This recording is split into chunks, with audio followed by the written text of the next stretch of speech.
Hello everyone, welcome to Target IAS. My name is Mahendra Kumar Ranjan and I have secured All India Rank 80 in GATE 2016. And in this lecture of lecture 8 of Network Theory, we are going to learn about what is rating, what is steady state AC circuit, and in this AC circuit we are going to learn about RMS value and average value. तो सबसे पहले हमने lecture 7 में क्या पढ़ा था? Lecture 7 में numericals पढ़े थे. न्यूमेरिकल्स सॉल्व किए थे. वो कौन कौन से टॉपिक पर थे? नोडल एनालिसिस, सेकंड मेरा टॉपिक था मैश एनालिसिस, थर्ड मेरा था केसीएल, फोर्थ था केवीएल. तो ये तो मेरा बेसिक्स हो गया और ये दोनों इसके एडवांस वर्जन है. KCL mean nodal means KCL and mash means KVL, क्योंकि ये केसीएल के प्रिंसिपल पे चलता है नोडल और केवीएल के प्रिंसिपल पे मैश एनालिसिस चलता है. तो आज हम लोग क्या पढ़ने वाले हैं? Rating and steady state AC circuit. तो सबसे पहले क्या रेटिंग स्टार्ट करते हैं. तो रेटिंग होता क्या है? रेटिंग मीन्स आप क्या समझ रहे हैं रेटिंग से? रेटिंग का मीन्स होता है कि मेरा कोई, आप जैसे मार्केट में जाओगे, मार्केट में उसको बोलोगे बल्ब खरीदना है एक. अगर आप बल्ब खरीदोगे तो बल्ब का एक रेटिंग होगा. जैसे एसी है तो 230 वोल्ट, कितना फ्रिक्वेंसी 50 हर्ट्ज. ये मेरा एसी सप्लाई का रेटिंग हो गया, एसी सप्लाई का. तो आप जो बल्ब लेने वाले हो वो एसी सप्लाई के लिए लेने वाले हो या डीसी के लिए लेने वाले हो, वो डिपेंड करता है आप पर. तो आप क्या करोगे? उसका रेटिंग देखेंगे कि रेटिंग क्या है उसका. तो बल्ब जैसे एसी की सप्लाई में क्या रहता है 230 वोल्ट और फ्रीक्वेंसी 50 हर्ट्ज. और पावर कितना रहेगा? पावर कैसे निकालेंगे? V²/R या I²R से. ये दोनों फॉर्मूले होते हैं ना पावर के. और पावर इक्वल क्या होता है? V × I. किसी भी एक फॉर्मूले से उसका पावर निकल जाएगा. अगर मेरे को वोल्टेज दिया है, उसका करंट दिया है या रेजिस्टेंस दिया है या फ्रीक्वेंसी दी है, तो पावर उसकी निकल जाएगी. और ये फ्रीक्वेंसी क्यों रहती है? क्योंकि जो मेरा एसी सिग्नल होता है वो क्या किस फॉर्म में होता है? साइनोसॉइडल फॉर्म में होता है ना. तो साइनोसॉइडल फॉर्म में रहेगा, इस टाइप से चलेगा, तो उसकी कुछ फ्रीक्वेंसी होगी. तो फ्रीक्वेंसी के लिए उसकी ये दिया रहता है एफ का वैल्यू कितना है? 50 हर्ट्ज. ये रेटेड है. रेटेड मतलब ये फिक्स्ड है, इतना ही सप्लाई आएगा मेरा 50 हर्ट्ज का. अब जैसे ये रेटिंग देख लेते हैं. रेटिंग क्या है? तो रेटिंग में मेरा क्या है, ये बल्ब है B1 और ये बल्ब है B2. सेम यहाँ पर एक बल्ब B1 और यहाँ पर एक बल्ब B2. अब ये देखो, पहला जो बल्ब है और दूसरा जो बल्ब है उनका कुछ अलग अलग पावर होगा, अलग अलग मेरा क्या होगा, अलग अलग रेजिस्टेंस होगा. तो इसका मैं R1 मान लेता हूँ और इसका R2, इसका R1 और इसका R2. अब ये दोनों यहाँ पर क्या है, दोनों पैरेलल में कनेक्ट हैं. अब पैरेलल में कनेक्ट हैं और यहाँ पर किसमें? सीरीज में कनेक्ट हैं. अब ये 40 वाट और ये 60 वाट, इससे आप लोग क्या समझ रहे हैं? ये इसका पावर है, पावर है, लेकिन ये कौन सा? रेटेड पावर है. Rated power means rated power क्या होता है? ये 40 वाट और यानी 60 वाट. रेटेड पावर का मीन्स मैक्सिमम अलाउएबल कंजम्पशन. अगर इससे ज़्यादा पावर उसके अंदर जाएगा तो बल्ब फ्यूज हो जाएगा. फ्यूज हो जाएगा मतलब वो हीट होने के कारण उसका वायर है वो जल जाएगा. वायर जल जाएगा तो वो बल्ब ग्लो नहीं करेगा. फिर वो क्या, ओपन सर्किट हो जाएगा. ओपन सर्किट हो जाएगा तो करंट फ्लो होगा नहीं. इसलिए जो रेटिंग लिखा रहता है ये किसी भी बल्ब का एक रेटेड पावर होता है. मतलब ये मैक्सिमम पावर है. अगर इससे ज़्यादा आएगा तो वो फ्यूज हो जाएगा. फ्यूज हो जाएगा मतलब खराब हो जाएगा. तो रेटिंग से आप ये समझ गए ना कि ये मैक्सिमम होता है. जैसे कभी लिखा था 230 वोल्ट 50 हर्ट्ज, और आप कोई बल्ब पे देखना तो ये सब लिखा रहेगा. अगर इससे ज़्यादा वोल्टेज आएगा, वोल्टेज से हम क्या निकाल लेंगे? पावर निकाल लेंगे. तो पावर अगर उसका कैलकुलेशन में वो रेटेड से ज़्यादा गया तो वो फ्यूज हो जाएगा. अब इधर क्या हो रहा है, ये दो मेरे बल्ब पैरेलल में लगे हुए हैं. तो पावर क्या होता है? P = V²/R. अब V²/R क्यों लिया? क्योंकि दोनों में वोल्टेज सेम है. दोनों में वोल्टेज सेम है तो ये किस पे, पावर किस पे डिपेंड हो गया? मेरा केवल रेजिस्टेंस पे डिपेंड हो गया. अगर R1 > R2 है तो पावर क्या हो जाएगा? P1 > P2 हो जाएगा. तो इसका मतलब क्या, इसमें ज़्यादा पावर जाएगा, इसमें कम पावर जाएगा. ये अगर मेरा सेम वोल्टेज लगा हुआ है तो कौन सा बल्ब ज़्यादा ग्लो करेगा? ये वाला बल्ब ज़्यादा ग्लो करेगा, 40 वाट वाला. क्यों ग्लो करेगा ज़्यादा? क्योंकि उसके पास अक्रॉस पावर ज़्यादा मिल रहा है. मुझे पावर ज़्यादा मिल रहा है मतलब ब्राइटनेस ज़्यादा आ रहा है. ब्राइटनेस ज़्यादा मतलब ज़्यादा ग्लो, अच्छा ग्लो कर रहा है. अब ये देखो, जैसे ये सीरीज में कनेक्ट है. अब सीरीज में कनेक्ट है तो करंट मेरा सेम फ्लो हो रहा है. वोल्टेज दोनों के अक्रॉस अलग अलग होगा, V1 V2 कितना ड्रॉप हो रहा है वो उसके रेजिस्टेंस पे निकलेगा। अब ये देखो मेरा पावर इधर क्या हो गया, आई स्क्वायर आर हो गया। अब R1 की वैल्यू अगर ग्रेटर देन है R2 से तो P1 ग्रेटर देन हो जाएगा P2 से, P1 ग्रेटर देन हो जाएगा ना, क्योंकि ये टोटल रेजिस्टेंस पे डिपेंड हो गया। और P इस केस में क्या हो गया, डायरेक्टली प्रोपोर्शनल टू R हो गया, इसलिए वो क्या हो गया, P1 ग्रेटर देन P2 हो गया। अब ये आपको समझ में आ गया कि P1 अगर R1 ये इसमें R1 ग्रेटर देन R2 है तो P1 लेस देन P2 हो जाएगा। क्यों हो जाएगा, क्योंकि ये P इनवर्सली प्रोपोर्शनल हो रहा है R के और इसमें डायरेक्टली प्रोपोर्शनल हो रहा है। तो अभी इसको एक न्यूमेरिकल के थ्रू समझते हैं हम कैसे करना है। अभी जैसे ये न्यूमेरिकल दिया हुआ है, दो बल्ब को सीरीज में लगाया है, इसके अक्रॉस पावर दिया है P1 T2, ये रेटेड पावर है, और वोल्टेज दिया है V1 V2 200। अब पूछ रहा है विच बल्ब विल ग्लो ब्राइटली। मेरा ब्राइटली कौन सा ग्लो होगा, उसके लिए मुझे क्या करना पड़ेगा, इसके अक्रॉस पावर निकालनी पड़ेगी और इसके अक्रॉस पावर निकालनी पड़ेगी। जो पावर ज़्यादा होगी बल्ब उतना ग्लो करेगा। अब पावर निकालने के लिए मुझे क्या करना पड़ेगा, ये रेटेड दिया है और वोल्टेज दिया है, आई मेरे को पता नहीं है। P इक्वल टू क्या होता है, V square by R। Power दिया है मेरा, V दिया है, अब मुझे R1 R2 निकालना है, ये R1 R2 निकालेंगे। तो R1 इक्वल टू क्या हो जाएगा, V स्क्वायर बाय P। तो R1 इक्वल टू 100 का स्क्वायर डिवाइडेड बाय 40। तो R1 की value 100 multiply by 100 divided by 40, 1010 5 2 5। तो R1 इक्वल टू 25 ओम आ गया। ठीक है, अब R2 की वैल्यू कैसे निकालेंगे, 25 निकल 250, ये 50 हो जाएगा ना। तो अब R2 की वैल्यू कैसे निकालेंगे, R2 इक्वल टू सेम ऐसी से V2 bye P2, P2 square by P2। तो R2 equal to 200 multiply by 200 divided by P2 की वैल्यू कितनी 60, 10 से 10, ये 10, ये 3। तो R2 equal to 2000 divided by 3। तो ये कितना हो जाएगा,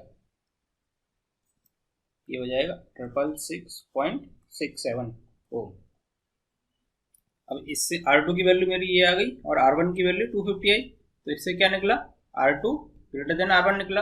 अब ये दोनों सीरीज में लगे हुए हैं, सीरीज में क्या होता है, P equal to I square R और P directly proportional to R।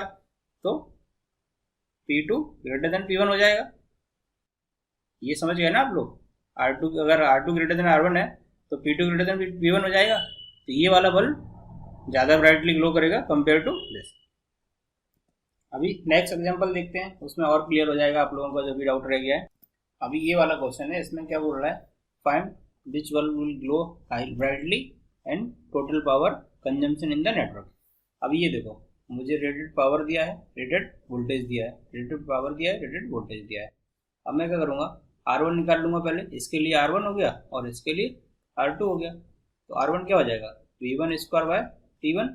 तो V1 की वैल्यू कितनी है, 200 मल्टीप्लाई बाय 200 डिवाइडेड बाय 40, 0 से 0, 4 5 20, और ये कितना 1000 ओम आ गया, यानी कि 1 किलो ओम हो गया। सेम R2 कितना निकलेगा, R2 equal to 200 multiply by 200 divided by 60, इससे ये कैंसिल, और ये कितना हो जाएगा मेरा। तो ये अभी हमने पिछले उसमें कैलकुलेट किया था, कितना आ रहा था 666.67 ओम।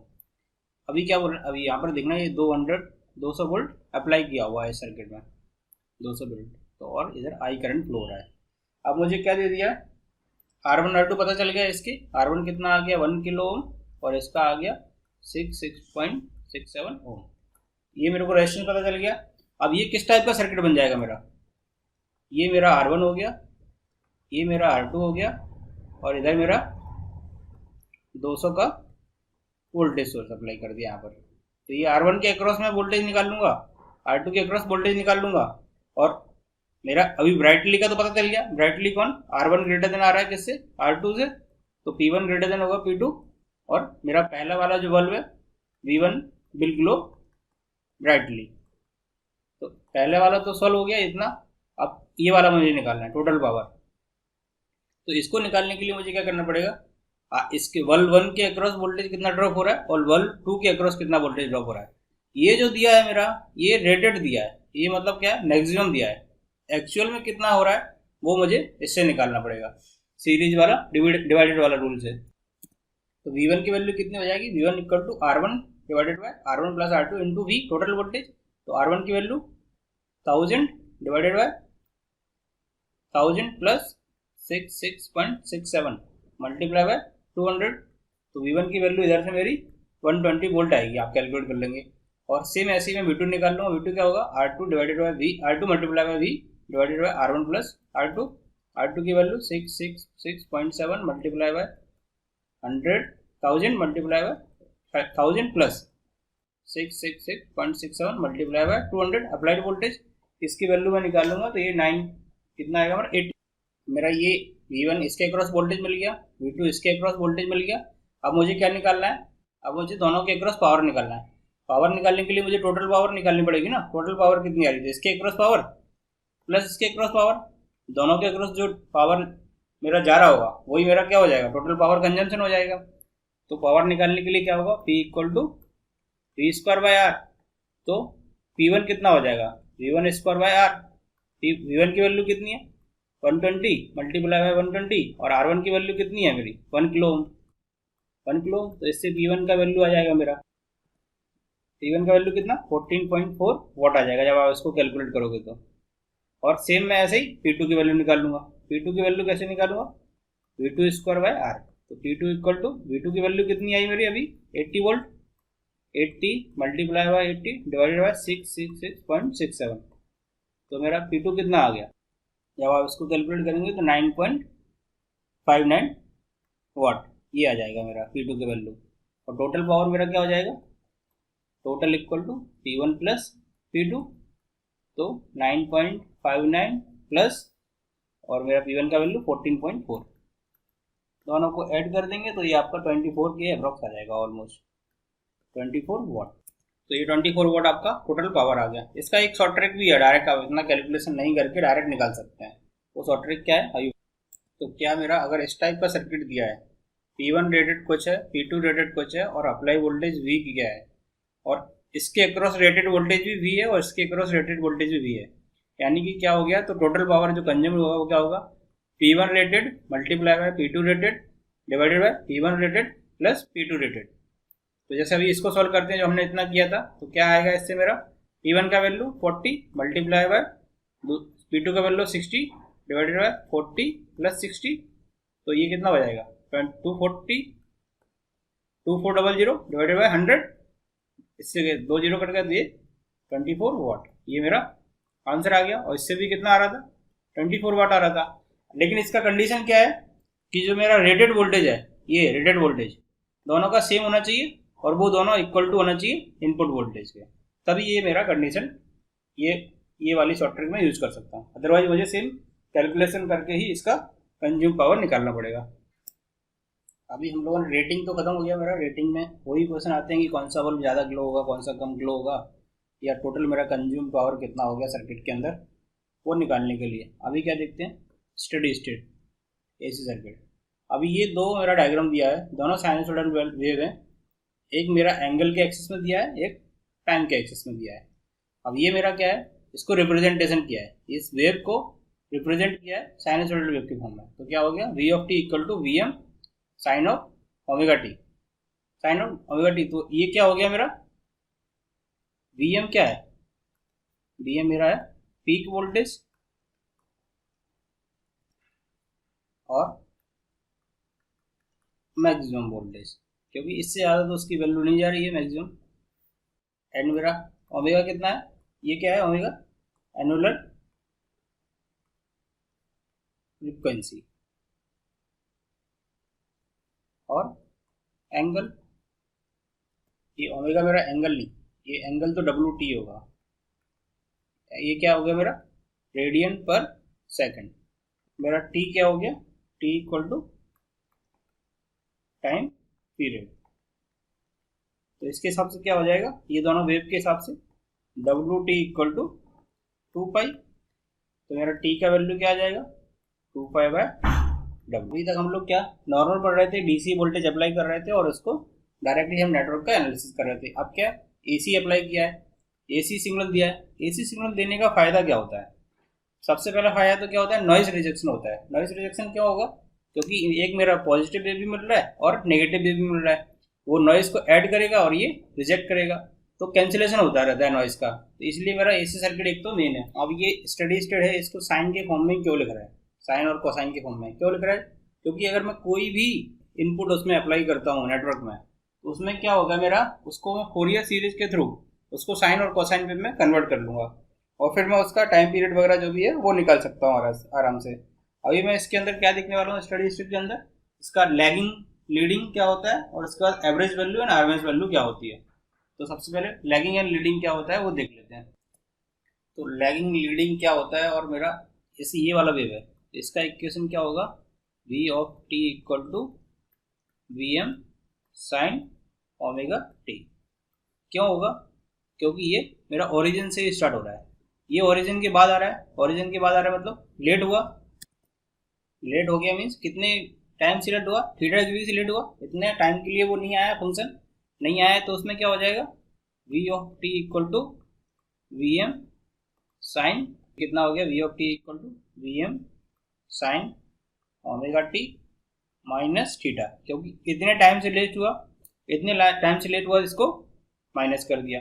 अब इसका इक्वेशन क्या बनेगा, v of t equal to V M sine omega T plus theta. Plus theta क्यों, क्योंकि ये जल्दी स्टार्ट हो गया ओरिजिन से और ये लेट स्टार्ट हुआ, लेट स्टार्ट हुआ तो क्या हो जाएगा लैगिंग, और जल्दी स्टार्ट हुआ तो लीडिंग। समझ गए आप लोग, यानी कि लैगिंग मीन्स स्टार्ट जो ओरिजिन के बाद स्टार्ट हुआ, और लीडिंग मीन्स ओरिजिन के पहले स्टार्ट हुआ। ये ओरिजिन है, उसको स्टार्ट यहाँ से होना चाहिए था आइडियली तो, लेकिन वो यहाँ से स्टार्ट हो गया, इसलिए क्या हो गया, वो लीडिंग फंक्शन हो गया। ओरिजिन ये है और इससे लेट स्टार्ट हुआ तो ये क्या हो गया, लैगिंग फंक्शन हो गया। वीआरएमएस जो होगा वो किसी भी सर्किट का, वो कैसे निकालेंगे, वीआरएमएस या आरएमएस वैल्यू, आरएमएस वैल्यू कैसे निकालेंगे, on the basis of heating effect. अब हीटिंग इफेक्ट क्या होता है किसी भी सर्किट का, हीटिंग इफेक्ट का डेफिनेशन क्या है, हीटिंग इफेक्ट का डेफिनेशन है the voltage at which heat dissipation in AC circuit is equal to the heat dissipation in DC circuit is called VRMS, provided क्या है, both AC and DC circuit have equal value of resistance and operated for same time। यानी कि क्या है, heating effect क्या हुआ मेरा, कि जो मेरा हीट डिसिपिएशन AC सर्किट में हो रहा है वही मेरा हीट डिसिपिएशन जब DC सर्किट में हो जाएगा इक्वल टू, लेकिन क्या होना चाहिए उस टाइम पे कंडीशन कि उन दोनों का जो ऑपरेटेड वैल्यू है और रेजिस्टेंस वैल्यू है वो same time and same resistance value के लिए होना चाहिए, तो वो मेरा क्या हो जाएगा, आरएमएस वैल्यू हो जाएगा।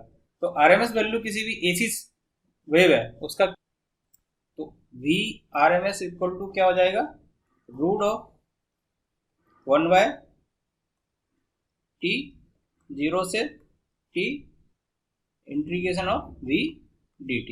ये किसके फॉर्म में है, जब मेरा टाइम वेव हो, और जब मेरा क्या है, v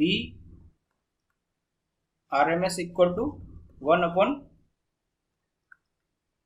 0 से 2 integration of v square dw t। ये किसके फॉर्म में हो, जब विथ रिस्पेक्ट टू एंगल के फॉर्म में हो, ठीक है। तो आरएमएस वैल्यू आपको समझ में आ गया, ये किसके बेसिस पर डिफाइन होता है, ये हीटिंग इफेक्ट के बेसिस पे क्या होता है, और हीटिंग इफेक्ट क्या होता है वो आपको ऑलरेडी बता ही दिया। तो जब टाइम के फॉर्म में वेव दिया हो विद रिस्पेक्ट टू टाइम, तो ये वाला आरएमएस वैल्यू निकले, इससे निकालेंगे हम, और जब विद रिस्पेक्ट टू एंगल दिया हो तो हम इससे निकालेंगे। अब हम देखते हैं क्या, एवरेज वैल्यू। अभी हम लोग आरएमएस वैल्यू ऑलरेडी पढ़ चुके हैं। आरएमएस वैल्यू में क्या पढ़ा हमने, किसके बेसिस पे, ये हीटिंग इफेक्ट के बेसिस पे है, और मेरा ये वाला किसके बेसिस पे है, ये चार्ज के बेसिस पे है। यानी कि इसका डेफिनेशन क्या रहेगा एवरेज वैल्यू का, the voltage at which charge transfer in AC circuit is equal to charge transfer in DC circuit is called as V average, provided both AC and DC circuit have equal value of resistance and operated for same time. उसमें क्या हो रहा था, और average value में क्या आ रहा था मेरा, उसका डेफिनेशन क्या था, the voltage at which heat dissipation in AC circuit is equal to heat dissipation in DC circuit। तो इसमें क्या हो रहा है, चार्ज ट्रांसफर, तो दोनों सेम है ऑलमोस्ट, बट इसमें आइडियल केस में मेरा जो डिजायर्ड आउटपुट है वो क्या होना चाहिए, मेरा रिक्वायरमेंट ये इस टाइप का वेव आना चाहिए। लेकिन प्रैक्टिकली क्या होता है, प्रैक्टिकली कुछ इस टाइप का वेव आएगा, कुछ उसमें नॉइज रहेगा। तो उस नॉइज में मेरा डीसी कंपोनेंट क्या रहेगा, डीसी कंपोनेंट को निकालने के लिए मैं एवरेज वैल्यू का यूज करता हूं। तो इससे मैं क्या करता हूं, एवरेज वैल्यू से डीसी कंपोनेंट निकालता हूं किसी भी वेव का। और ये मेरा क्या है, ये प्रैक्टिकल है, ये इन केस ऑफ प्रैक्टिकल। और ये आइडियल केस है कि आइडियल में इस टाइप का मुझे आउटपुट मिलना चाहिए, लेकिन मुझे मिल इस टाइप का रहा है, इसलिए मैं इसमें एवरेज वैल्यू निकालता हूँ और उस एवरेज वैल्यू से डीसी कंपोनेंट निकालता हूँ इस वेव का। तो जो एवरेज वैल्यू होगा, average value of symmetrical wave जो होगी उसका एवरेज वैल्यू कैसे निकालेंगे, ये मेरा सिमेट्रिकल वेव हो गई, यानी कि इक्वल एंड अपोजिट। तो वी जो वी एवरेज होगा वो क्या होगा, 1/पाई, एक ही टाइम के लिए लेंगे, 0 to पाई और 2 पाई। अगर क्या करूंगा मैं, ये पूरा एक साइकिल के लिए ले लूंगा तो एवरेज वैल्यू क्या हो जाएगी, 0 हो जाएगी। क्यों हो जाएगी 0, क्योंकि जो डीसी कंपोनेंट मेरा पॉजिटिव साइकिल में आ रहा है वही डीसी कंपोनेंट मेरा नेगेटिव साइकिल में आएगा, और ये दोनों एक दूसरे को कैंसिल कर देंगे। इसलिए साइनसॉइडल वेव में नॉइज का रिजेक्शन होता है। क्यों होता है नॉइज का रिजेक्शन, क्योंकि पॉजिटिव नेगेटिव को कैंसिल कर देता है और मेरा जो आउटपुट है वो नॉइज फ्री मिलता है ऑलमोस्ट। तो इसमें क्या हो जाएगा, मेरा एवरेज वैल्यू 1/पाई और इंटीग्रेशन ऑफ 0 to पाई, कितना V W D T, in case of angle की फॉर्म में दिया है तो, और टाइम के फॉर्म में दिया रहेगा तो D D T 0 to t। तो ये मेरा क्या एवरेज वैल्यू हो गया किसका, सिमेट्रिकल वेव का। तो ये कुछ स्टैंडर्ड फंक्शन है जिनका वी आर एम एस और वी एवरेज वैल्यू आपको याद करना है। याद कर लोगे तो बेनिफिट है, क्योंकि आप डायरेक्टली यूज कर सकते हो। ये हमेशा पूछा जाता है, आपको एक नेटवर्क दे देगा, उसमें एक कोई वेव दे देगा, इस टाइप की वेव दे दिया, इस टाइप की वेव दे दिया, फिर आपको बोलेगा एवरेज वैल्यू और आरएमएस वैल्यू निकालो। तो आप लोगों के पास इतना टाइम नहीं होता कि आप इंटीग्रेशन करें, फिर लिमिट पुट करें, उनका वैल्यू निकालें। इससे अच्छा डायरेक्ट याद कर लो और डायरेक्ट इस फॉर्मूले पुट करके उनका वैल्यू निकाल लो विद इन अ मिनट। तो ये आपको दो और वेव है साइनसॉइडल, एक मेरा ट्रायंगुलर वेव है और एक मेरा हाफ सॉटूथ वेव है। ये कौन सी वेव के लिए, ये साइन वेव के लिए, ये मेरा फुल वेव रेक्टिफाइड है उसके लिए, ये हाफ वेव के लिए है, ये बना नहीं पाया सॉरी, ये हाफ वेव के लिए है। तो ये हाफ वेव के लिए ये वाला हो गया, फुल वेव के लिए ये वाला हो गया, फिर स्क्वायर वेव के लिए हो गया, हाफ स्क्वायर वेव के लिए ये वाला हो गया, और ये सॉटूथ वेव के लिए ये वाला हो गया। अब ये देखोगे आप लोग कि जैसे फुल वेव के लिए आरएमएस की वैल्यू क्या है, फुल वेव के लिए एवरेज वैल्यू कितनी है 2 Vm/पाई, और हाफ वेव के लिए एवरेज वैल्यू कितनी हो गई, हाफ हो गई उसकी जो फुल वेव के लिए थी। सेम इसमें स्क्वायर वाले में देखो, इसमें एवरेज वैल्यू क्या है Vm है, हाफ स्क्वायर आ गया तो इसमें एवरेज वैल्यू क्या हो गई, हाफ हो गई। अब आगे दो जो और फंक्शन बचे हैं स्टैंडर्ड, उनको और देख लेते हैं। तो ये जो मेरे बाकी दो फंक्शन है, जैसे ट्रायंगुलर वेव दे दिया तो उसके इसमें Vm/√3 और Vm/2, और ये क्या है हाफ सॉटूथ वेव है, ये फुल है और ये हाफ है। तो इसमें क्या हो गया, वी एवरेज की वैल्यू Vm/4 और ये Vm/√6। आज के लेक्चर के लिए इतना ही। अगले लेक्चर में हम लोग क्या देखने वाले हैं, ये जो हमने पढ़ा अभी पूरा AC analysis, AC circuit steady state, उसके न्यूमेरिकल करने वाले हैं, और सेकंड हम क्या पढ़ने वाले हैं, RLC सर्किट। तो ये दोनों टॉपिक हम अगले लेक्चर में पढ़ेंगे। Thank you.